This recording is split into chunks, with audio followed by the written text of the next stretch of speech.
about mental health, the impact of trauma, with a few twists and turns on the way. So, yeah. You're very lucky, Sharon, to have an input on the covers, because Noelle and I both work for Bookends, and we just kind of produce covers for our authors.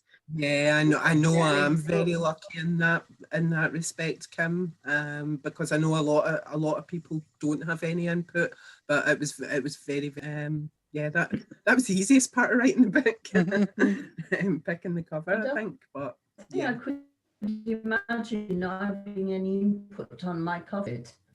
I get why it happens though, because it's what attracts people to pick up a book on a shelf. So I do understand why, why publishing. Kim would probably be able to say more about it than me. So I think from our point of view, we look at what's commercial, and what's going to sell the books. Which isn't always, no offense to the authors, because obviously I'm one myself, but it isn't always the same thing as the author thinks will sell a book. So, we kind of come up with covers and say, yeah, here's your cover. We hope you do it as much as we do. Did you choose the name of the book as well, Sharon? That's a very interesting point, isn't it? I did. Because, that was my working title. I would have been happy to negotiate the name of the book. It wasn't even called that to start with. That came to me halfway through writing it. But the working title for my second book, You Need Me, I'm not entirely sold in that at the moment. So yeah, I'm up for negotiation in the title as well. Karen, I've just opened the first page of your book, and where I am just now is about 2 miles from where it's set. Oh, are you? Watch out! Oh no! There's crazy people in that area, apparently. There's lots of us. Oh yeah, are you local to me? Yeah, yeah. There's a few local places. A wee twist on the local places. They're not all completely factual, because I think you need to be careful, and because I live here, I don't want to offend anybody by using their house. But people that I've went to school with that have read the book, they reference the number 88 bus, and somebody messaged me and said, oh, my husband's on the number 88 bus, and he's just messaged me to say, I hope Rebecca's not on this bus. Brilliant. I love it. So, yeah. Brilliant. I was going to say, I'm sorry, Shirley, if I give you nightmares after opening the first page. No, I'm trying to do 2 things at once. So I'm just going to put my Kindle down and I'll look at that later on tonight. Thank you. Okay. But just watch if you're on the number 88. Sharon, I've got to ask you a question, Sharon. After the last interview I saw with you, how's the dog? Oh my God, don't start. I will wet myself. You can't start again, because somebody actually. Or should I say, how's the husband? On Christmas night. I don't have one of them. My dog. To explain to folk, I was doing my launch event live with Noelle, and I'd mentioned my dog had a bit of an explosive day on launch day. You didn't say your dog, you said Cooper. Yeah. I said Cooper. Cooper had a bit of explosive diarrhea, and somebody had put in the comments, is Cooper your dog or your husband? That was me. Yeah, it was you, Joe. So yeah. Well, I'm afraid somebody gave Cooper a turkey on Christmas night, so he's got a bit of an upset stomach again, but I can't smell anything. He's up in the bed beside me. So. Oh dear. Yeah. Never forget that story. That was a brilliant launch, and I really enjoyed that. So thank you. I don't know if sorry for that. I disappeared there. I don't know what happened, but it just cut out and I came back again. But thanks for Diane for keeping everybody under control.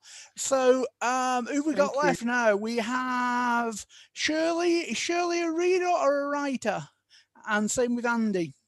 Oh, I'm completely a reader. I'm absolutely not a writer. I'm just a reader. Are you going to write anything, Oh, Shirley? just a reader, Shirley. There's no such thing as just a reader. No, no. I've lots of things in my head, but when I wake up, they all disappear. Oh, well, it's nice to have you with us anyway. And what about you, Andy?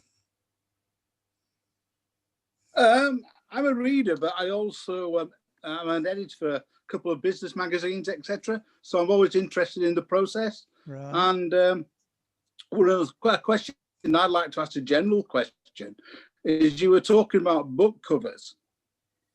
How have they been influenced by the advent of Kindle?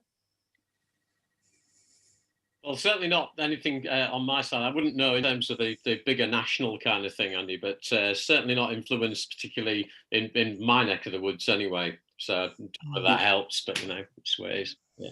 I was just wondering from the point of view, because I think of like walking into WH Smith's and picking a paperback up and looking at the cover, etc., etc. But now I use Kindle for everything. Yeah. So I'm far more interested in the marketing side and the reviews. I think it's really, if I can put in there, I think it's really important when you're looking at a cover for a Kindle that because most people are flicking through their phones all the time, a lot of covers that you see when they're at sort of thumbnail, you can't actually see what's on the cover. Yeah. So I think it's really important when you're kind of looking at a cover or designing a cover or getting your designer to do it, that it looks as good at thumbnail as it does at full size, so that you're peering at it. Yeah. Yeah. Attracts the eye.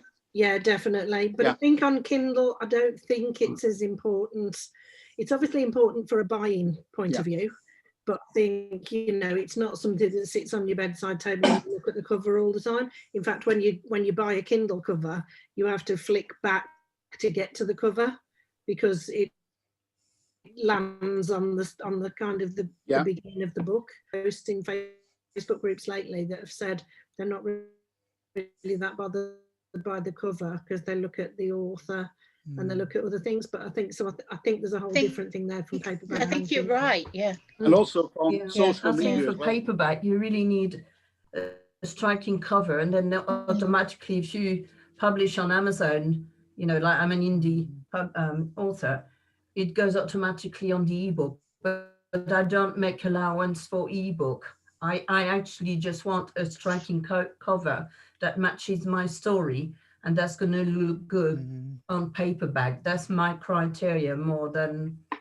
ebook or anything. Your cover regime was spot on for your story because you could see the story regime in your cover.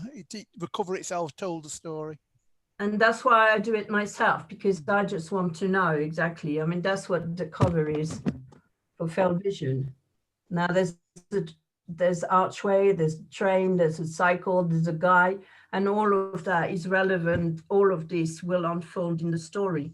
And it just happens that it looks okay on ebook, but my criteria is something that matches my story, that tells the story of the book, and that is okay on paperback. Great. Now, we have got more questions to ask you, but I know some of you have to go about this time. So, thank you for coming. And as I say, if you do have to disappear, I do understand. But we do have a little bit of halftime entertainment. Now, can you guess which of our authors is going to provide us some of the entertainment? I bet you're all panicking. It's not me. It's definitely not me. I don't know. No, Chris or Daniel? Daniel's looking a bit shifty, to be honest. Yeah. No, I hope not. I hope this is. No, I think Daniel's in a boy band. And he's going to sing. Yeah. Oh no, you definitely. Well, I'll sing at the end when you want to get rid of everybody. Just let me know. Well, yeah, we've got a little bit of entertainment. We've got a song coming up, and the person who's going to sing this song has agreed before, and I'm not just putting it on them at all at the last minute. So, are you ready, Sharon? No, it's actually Chris. It's Chris Berry. So do you want to, as I say, for those that have to go, totally understand, but we'll just have a little break with Chris giving you a little song. Okay, here you go.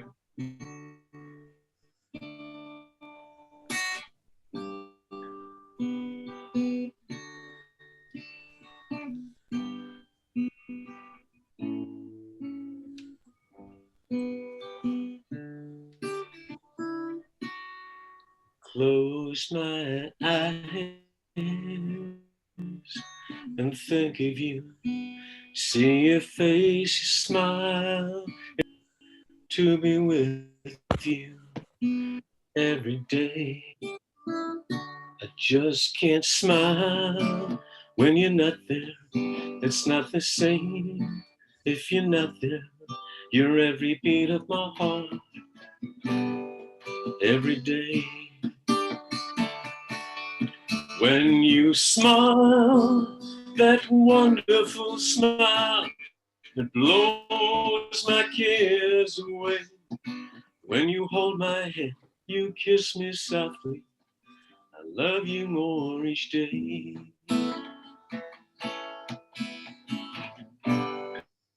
When we can't be together, I die just a little inside. I die a little, cry a little, close my eyes till I see a smile. Close my eyes and think of you. See your face, you smile, every inch of you, and I want to be with you every day.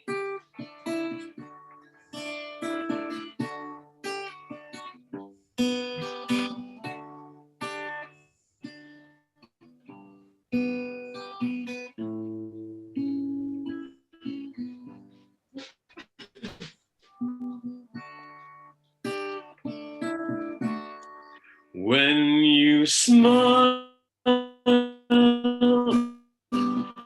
that wonderful smile, it blows my cares away. When you hold my hand, you kiss me softly. I love you more each day. Can't be together, I die just a little inside. I die a little, cry a little, close my eyes till I see a smile. When you smile, the cares away. When you hold my hand, you more each day. In every day.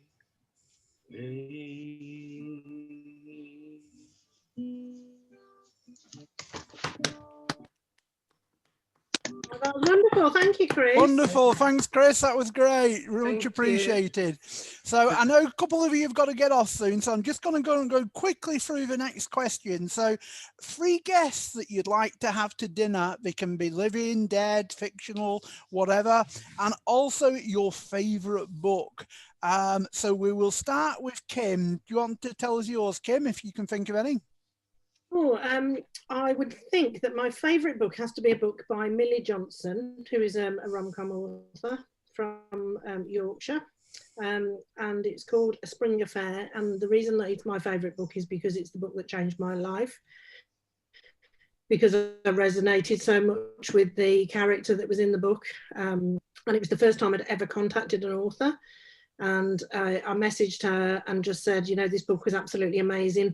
It said at the front of the book, please contact me. And I thought, I'm going to email her. She's never going to email me back. And I remember her coming back within an hour of me emailing her. And she said, you lady are the reason I write books. Oh. And we started to chat, and we've become really good friends over the years. She's been really instrumental in my working for a publishing career and becoming an author as well, and she's been so supportive to me. So Millie Johnson, definitely. She's also one of the most entertaining women that you'll ever come across. So I definitely have her at my dinner table as well. Probably with James Patterson, because James Patterson was the person that really got me involved in thrillers. And very much like Noelle's book, James Patterson, I always used to end a James Patterson book thinking, right, I'm not going to read another James Patterson book, I'm going to read something else. But that he used to put in one chapter at the end of his book that used to make you go, bugger, I'm going to have to read the next one now, and I need to read it right now. He was amazing at that. So I'd go for James Patterson. And I don't know whether to go for Danielle Steele or Enid Blyton. I'm gonna go for both, because Danielle Steele was one of the people that really ignited my love of reading, and she was the one that I used to read into the night when I was sort of a teenager, and my mum used to come in and tell me off for reading too late. And she made me want to write books, because I just wanted to write books like she did and entertain people. And then as a child, Enid Blyton was, you know, I used to love The Magic Faraway Tree, The Wishing Chair, all of the Famous Five books. I wanted to be, you know, Georgina in the Famous Five. They're my sort of dinner guests. Great, that's wonderful. That's really good. Thanks for that. And I know Sharon's got to go soon, so we'll go a bit out of order. Do you want to go next, Sharon? Okay, I'm not going to choose my favourite book. That's like choosing my favourite kids. So I'll just go. I've got too many, and I would probably need to think too hard. My three dinner guests would need to be William McIlvanney, because he defined Scottish crime fiction, and I have huge respect for that man, who sadly is no longer with us. Lynn Anderson, she grew my love of Scottish crime fiction, I think. You know, Lynn Anderson got me right back into Scottish crime fiction after a bit of a slump. And I'm going to go for, I would need more than three though. Yeah, I will go for Ian Rankin. Yeah, right. So I'm keeping my dinner party up in Scotland, guys. So Ian Rankin, William McIlvanney, and Lynn Anderson. Brilliant. Yeah. That's really good. And you're not going to give us your favourite book, because you said there's too many. But that's great. Thanks for that. I've got too many. But I will say that Will Dean, The Last Thing to Burn, which is out early next year. I've just read an early copy. Everybody must read that book. Right. So yeah, it is fantastic. Great. Fantastic. So super. Yeah, look out for that one. And Regine, what about yourself? Well, I have two books that I really love. One is A Thousand Splendid Sun by Khaled Hosseini, because I think, and I've bought that for a lot of young women in my life, I think it just gives you a perspective on life and like on education and on how lucky we are as women to be born where we are. And it's just very touching book. The other one, a bit like Kim Say One Changed Her Life, she actually reminded me of the life-changing moments when I read The Alchemist by Paulo Coelho. Someone had bought me that book, and it's just, and what I took from it is, if you don't go for it in your life, you know, you'll never amount to anything. You just need to go for it. So I would probably like to have Paulo Coelho at my dinner table, definitely. I read all his books, and there's so many that I would love. I could imagine a lovely philosophical discussion with him that would go on for hours and hours. Peter James, I'd like to meet face to face. I know I've seen interviews, he's really interesting. And the other person, well, she's not really an author, but I find her very inspiring, is Oprah Winfrey. I would love to have some time with Oprah Winfrey. She has so much to say. She's just an amazing woman, I think. Yeah. Great. So they're your top three people and your favourite, yeah? Yeah. Great. Super. And who we got next? We have next Daniel. Daniel, do you want to go and tell us yours? Sure. My favourite book is hands down Fahrenheit 451 by Ray Bradbury. If you haven't read it, I thoroughly recommend it. It's quite a short book. It's quite easy to pick up and just read. It's got a very interesting style, and it's just when I did my degree, I did my dissertation, I did my study on dystopian literature, and it was centered around Fahrenheit 451. because it was my favorite book before I started doing that, and I couldn't have thought of a better book that I just wanted to study and pull apart. And in doing that, I found something to really admire in every single page.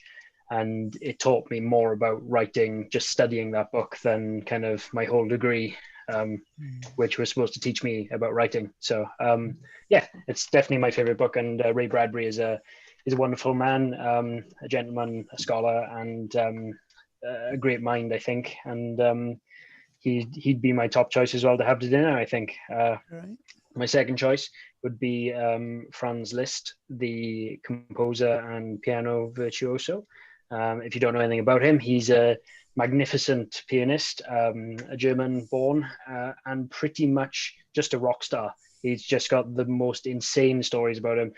My favorite story, hands down, has to be that he apparently did back-to-back sort of nights at a playhouse in Vienna, or not a playhouse, a theatre in Vienna where he was playing. And after the first performance, he got drunk with some friends and basically just drank all through the night and all through the next day. And when he was due to go on stage, the manager came and woke him up, and he was blind drunk.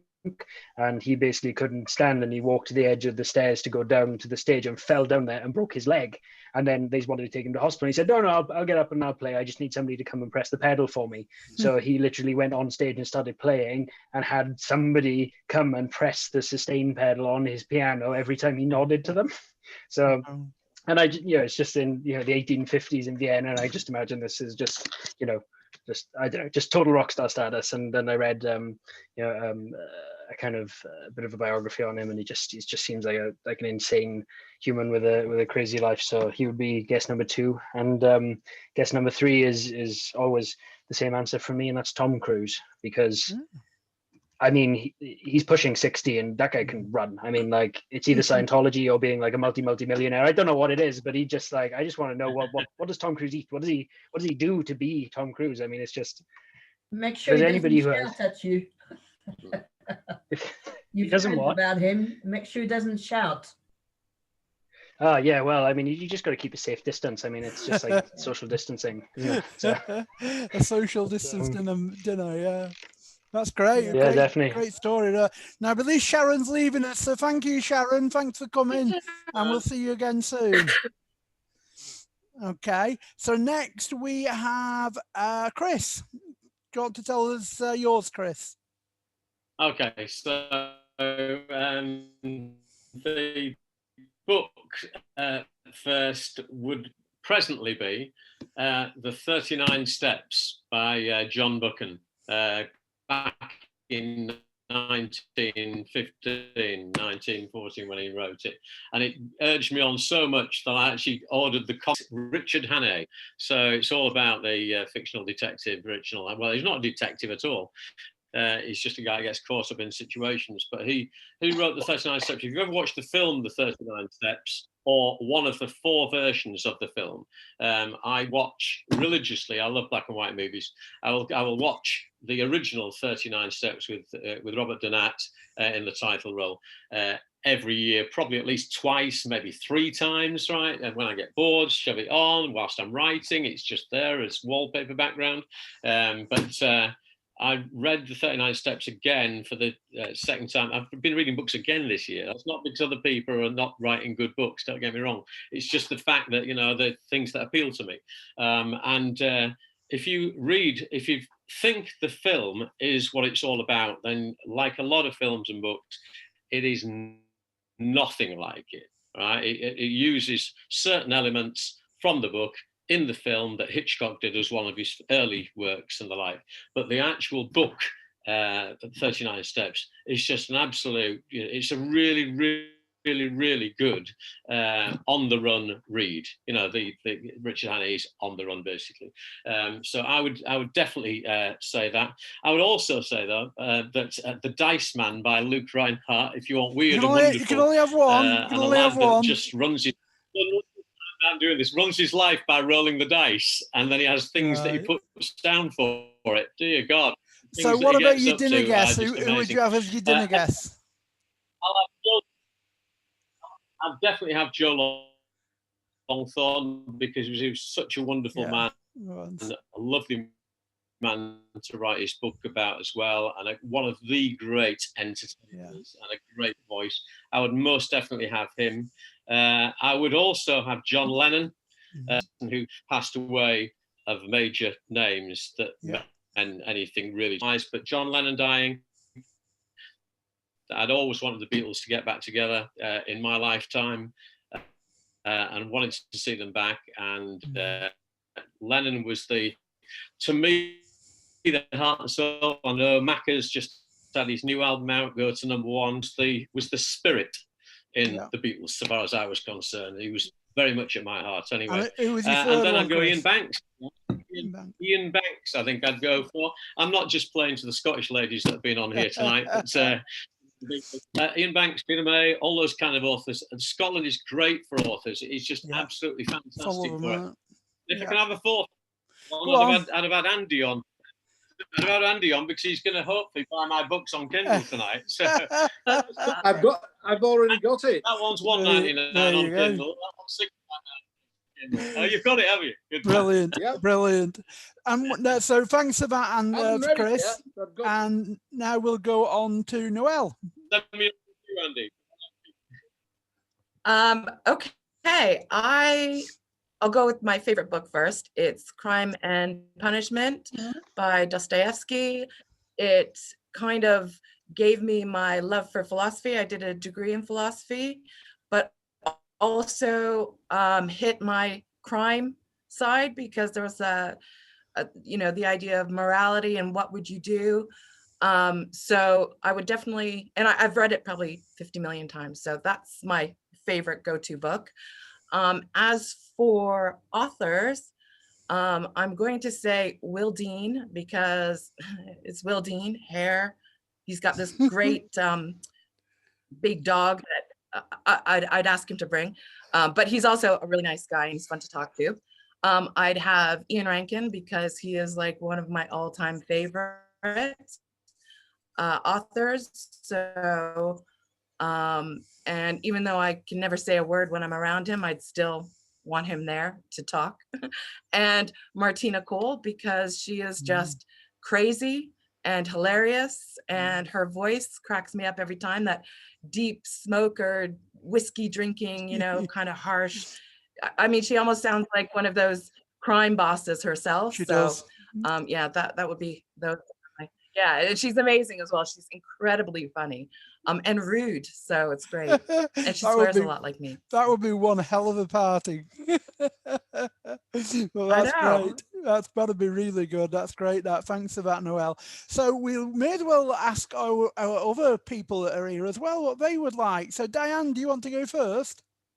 Oh, crikey, put me on the spot or what? That's wow. I didn't think I'd have to think about this. I'm going to have a quick look through my bookshelves here. I think I'm going to take a leaf out of Kim's book, really, and I go with one of the books that sort of started me off, I suppose, on my reading journey, and I love crime, and I love psychological thrillers, but I also read an awful lot of history as a teenager, reading Jean Plaidy, who was I suppose the queen of historical fiction at that time. And the book that I read was called Murder Most Royal, and it was the story of the two queens who were executed, Henry VIII's queens, Anne Boleyn and Catherine's journey of reading that type of book to start off with. And then I very quickly went from them onto James Herbert and The Fog, and then quite quickly onto Stephen King, and so it spiraled out and things like that. So that I'm going to go with Murder Most Royal because it was one of my first books. Okay. In terms of who I would like to be around a dinner table with me, I would have to say my passion would have to be, following on from that, Anne Boleyn, because I really want to know what happened. I want to know the true story of what happened, what went wrong with her. I would like to go back and speak to Freddie Mercury, because I think he's got some wonderful stories to tell. He would be amazing as a dinner party person. And I think possibly Who would be my last person? So I've got Anne Boleyn, I've got Freddie Merck, perhaps have, let's go for, Tom Tom Cruise. No, he doesn't do it for me. I tell you who does do it for me though, that new tennis player, new tennis. Yeah, so perhaps I'd go for him, Dominic Thiem, just to sort of like sit and look at him. Yeah, definitely. Have a bit of sort of like Why sexy not? legs there at my dinner It's your table. dinner. Yeah, definitely. Yeah. That's my three. And remember, sex sells. Yeah.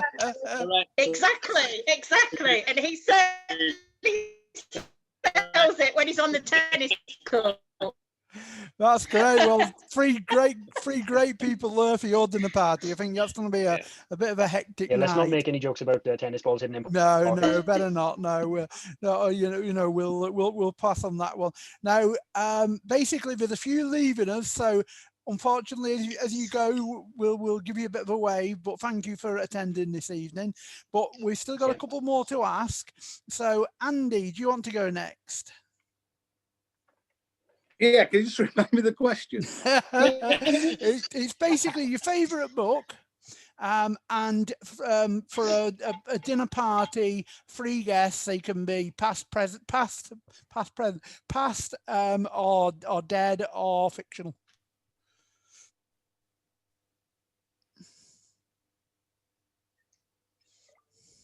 Okay.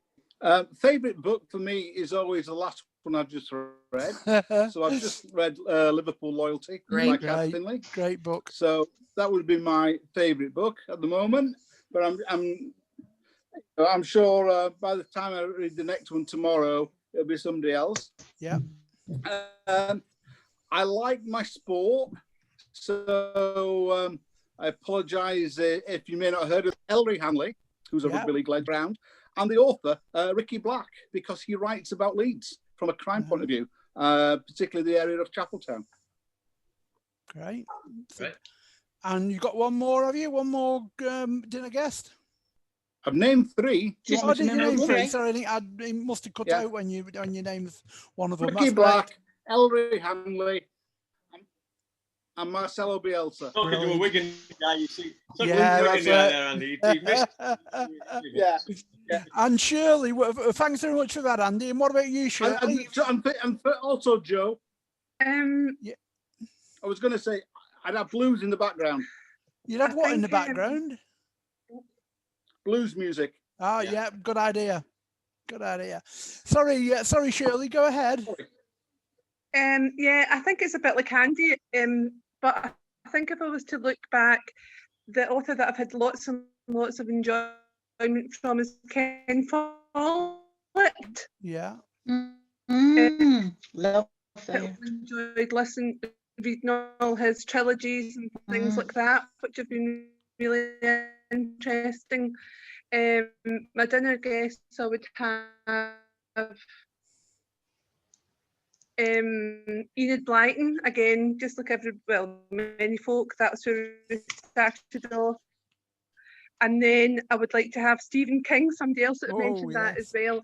And also I would have Daphne du Maurier for a wee bit of romance in here as well, which is not the kind of books I would normally read, but I do have a wee thing for Daphne du Maurier as well. Great. So I think that would be quite a nice mix. Be an interesting mix, wouldn't it? Be an interesting night. That's great. Thank you. Sounds good. Yeah. And Julia, I see Julia. What about yourself, Joe? What about yourself, Joe?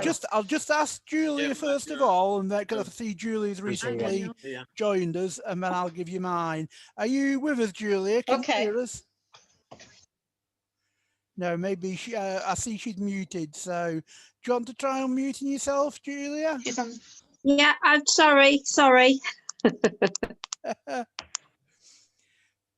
What was the question again? Sorry. Yeah, it's basically your favourite book, and if you had a dinner party, which three guests would you invite? They can be dead, they can be current, or they can be fictional.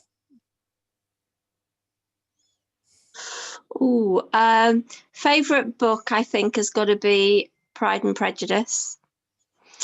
Dinner guest. Oh my goodness. I think I'd like to have, I don't mind whether it's Michelle or Barack Obama. I think they'd make really interesting this talk. Gosh, who else? Who's that that actor? James McAvoy? No. He was one of the golden oldies. Now, what was his name? Tall and thin. I loved it. He was in It's a James Wonderful Stewart. Life. James Stewart. Yeah. And James him. Stewart. I think I love him. And Steve Right. McQueen. Oh, Steve yeah. McQueen. Love Steve McQueen. Great, good answers on that one. So thanks for that, Julia. And Diane was asking for me for mine. Favorite book is so difficult. It's so difficult because there's so many. Thinking to childhood or as I was younger, I would probably Mike Craven reminded me of one the other day, a book that I really enjoyed and I must read again. And it was a favorite when I was younger, and that was Watership Down. And also Jaws. Was another good book that I really enjoyed, but there really are so many. At my age, I'm remembering them all, but there are so many. But dinner party guests, I've just been having a quick think, and I think it probably changes every day because there's that many people. I'd probably want about 20 people there, but I've just scribbled a couple down. And one of them would be Clive Cussler, because he's an author I really like. He's sadly passed away now, but he made some amazing books with his hero of Dirk Pitt, which for me was a better James Bond than James Bond. But that's another story. Alan Wicker. Most of you probably are old enough to remember Alan Wicker, but he used to come on TV and he used to do documentaries, and he knew everything about it. And he always went to the rich and famous, and he could just sit there and tell stories all night. And the third one would probably have to be a music one, but there are so many. It would have to be a choice between Bob Dylan, Van Morrison, and Bruce Springsteen. And I don't know which one I would have depending on the day. Probably Van Morrison, but he would probably be a grumpy old sod and sit in the corner. So, but they're my three. So, but as I say, it'll probably change again tomorrow. Now, I do just want to mention, Kaz, as I say, unfortunately couldn't make it. She had to pull out. Her book, Liverpool Loyalty, came out on the 18th of December. Kaz works in the probation service, and she writes. I think she's done either 3 or 4. She's done 4, is it? 4 books this year.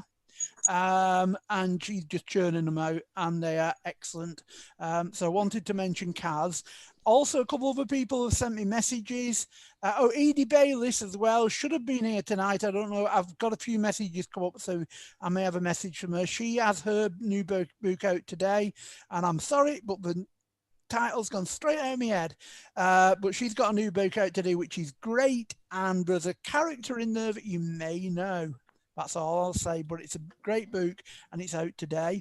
Also, Leslie Creer, who you've probably seen posting quite a lot, quite active on the group. She said she'd love to get involved, but she doesn't have the bandwidth, and she's not used to using things like Zoom, but she'd like to be mentioned. A Ted Darling crime series is 15 books in, and she's currently doing number 16, which will be out next. They're all set in Stockport in Greater Manchester, and highly starred, different from the norm, and her pen name is L.M. Creer, and she's put this herself, it rhymes with queer. So that's how to remember her name. And the crime books are set in her hometown of Stockport. They're all available in usual places. And she has one audio book out called The First Time Ever, read by Christopher Corcoran. She's a former journalist working as both a criminal court and coroner's court reporter, and she's also worked as a case tracker for the Crown Prosecution Service and for a firm investigating irregularities in offshore finance. And she's done lots of other jobs as well. She got her first major writing contract at the age of 16 when she sold a television piece to a Hollywood production production company for what seemed to be at the time a fortune, she says. And a newspaper editor father claimed it was more than he had ever been paid for a single piece of writing. Her interest centered around nature and wildlife and encompassed dogs, wild camping and organic gardening. Now she also writes, this is a brilliant name, I love hearing this name. She writes under the name of Totty Lime Juice. Now, what better name could you have? Totty Lime Juice. Nobody else is going to be called Totty Lime Juice, are they? And she's published 6 books in the Sell the Pig memoir series. And there's the 6 books are available everywhere. She also writes numerous travelogues as Totty Lime Juice, the Totty's Travels series. She's also produced a humorous book behind the scenes of novel writing called No Girl on This Train. And she writes children's fiction as well.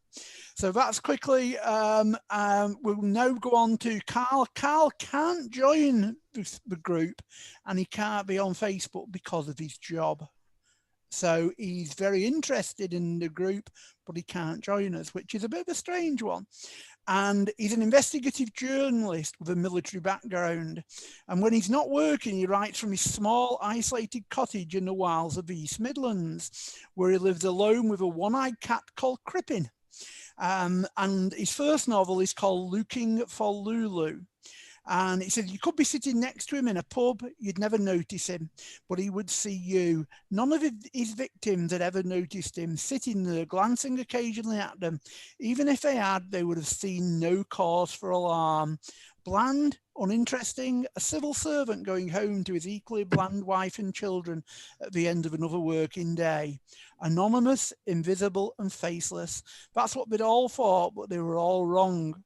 Now only the ever-growing spinney of trees before testimony they had once existed. His hard-bitten ex-military police captain, Detective Inspector Oscar Smith, up to the task of tracking him down. And as you turn the pages to meet the killer, will you ever find sleep again? And I've been warned not to eat food just before reading this book.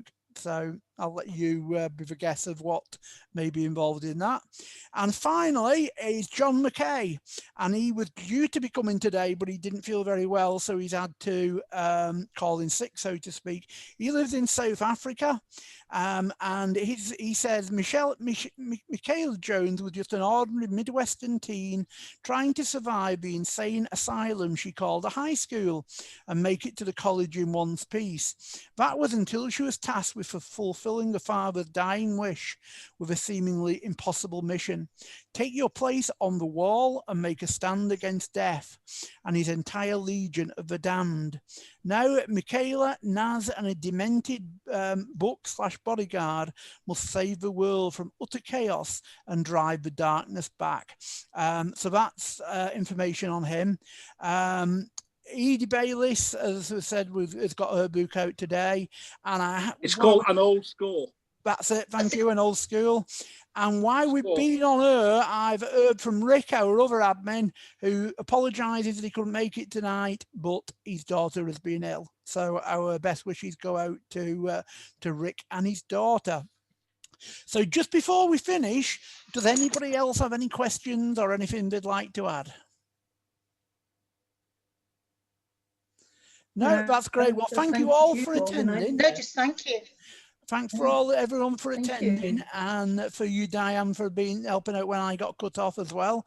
Thanks for that, and we will hopefully I'll make the video available tomorrow. I do just want to make you all aware, particularly the authors, we do have a new sort of thing starting called Montague Island Books. Now, anyone who's read Mike Craven's The Curator will know about Montague Island, and I've created a page called Montague Island Books.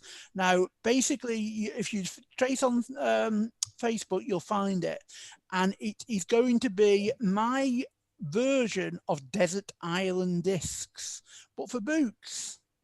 And each time we do a recording, we will have one guest author and a guest member from Bookends, and they will pick 6 books to take on the island with them, a luxury item, a favourite food and things like that. So that is something to look out for, and we've already got 7 or 8 authors who have signed up for it. We've just got to sort out dates of when we will do the recording, and all the members of Bookends will be invited to the recordings too. So I just want to make you aware of that, and also of our sister group.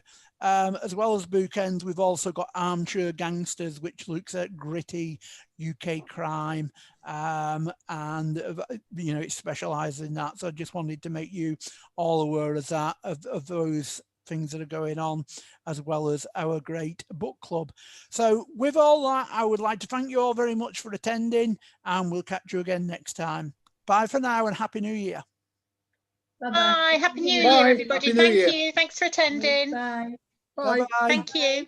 Bye bye.